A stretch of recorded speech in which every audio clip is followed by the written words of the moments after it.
There have been some exciting additions to Studio. Let's take a look. If we come over to the Elements panel, you will see a whole new set of graphics that have been added to the collection, and there are more on the way. Adding them to your design is as simple as clicking the desired element. If we come up to the toolbar at the top of the canvas, you will see this icon of 4 squares. This is the Repeat on Background feature, which enables you to tile any graphic to create a seamless pattern with a single click. You can then delete the initial graphic here in the Layers panel. Let's drop the pattern layer down so it sits behind the text. You can also use any graphic to mask out an image.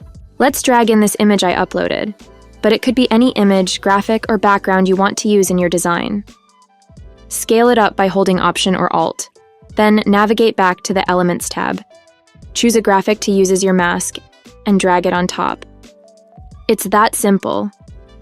Rearrange the order of the layers. And we're done. Get started with Studio now for free.